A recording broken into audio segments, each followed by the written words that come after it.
Selanjutnya adalah contoh operasi biner pada perkalian, sama seperti pada penjumlahan. Jadi di sini bisa kita menyusun tabel juga seperti di penjumlahan ya.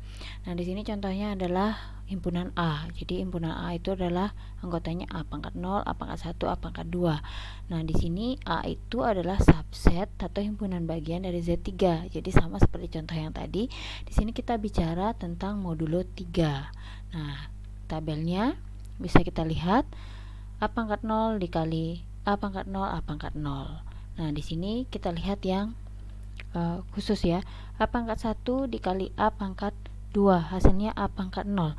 Seharusnya kalau sesuai dengan definisi dari bilangan berpangkat, A pangkat 1 dikali A pangkat 2 harusnya adalah A pangkat 3. Tapi karena kita bicaranya di modulo 3, berarti 3 pangkat 3 ini dibagi 3 akan bersisa 0. Jadi dia akan menjadi A pangkat 0. Nah, di sini juga bisa kita lihat A pangkat 2 dikali A pangkat 2 harusnya kan A pangkat 4. Tapi di sini kita bicaranya modulo 3. Jadi 4 dibagi 3 akan bersisa 1. Jadinya A pangkat 1. Untuk sifat tertutup bisa dicek di tabel.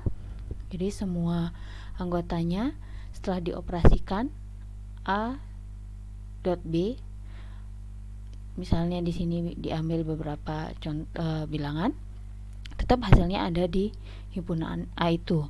Berarti dia memenuhi sifat tertutup. Untuk komutatif juga bisa dicek bahwa A dot B sama dengan B dot A. Jadi dia memenuhi sifat tertutup juga. Nah, untuk asosiatif bisa juga diambil beberapa contoh seperti tadi di contoh penjumlahan.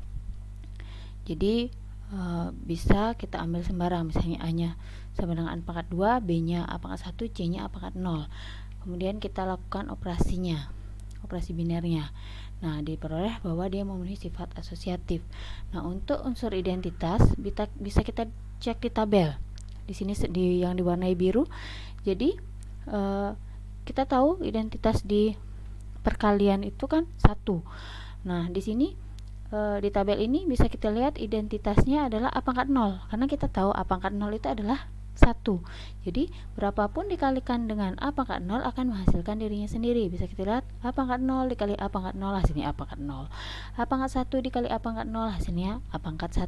A pangkat 2 dikali A pangkat 0 hasilnya A pangkat 2. Jadi identitasnya adalah A pangkat 0. Nah, untuk inverse sama seperti di penjumlahan juga. Jadi A pangkat 0 dikalikan berapa sih agar hasilnya merupakan nilai identitas. Jadi bisa kita lihat A pangkat 0 dikalikan A pangkat 0 hasilnya A pangkat 0. Berarti inverse dari A pangkat 0 adalah A pangkat 0. Sedangkan A pangkat 1 dikalikan dengan A pangkat 2 baru menghasilkan A pangkat 0. Berarti inverse dari A pangkat 1 adalah A pangkat 2. Kemudian inverse dari A pangkat 2 adalah A pangkat 1. Jadi bisa kita lihat suatu bilangan dikalikan dengan inverse-nya akan menghasilkan suatu nilai identitas.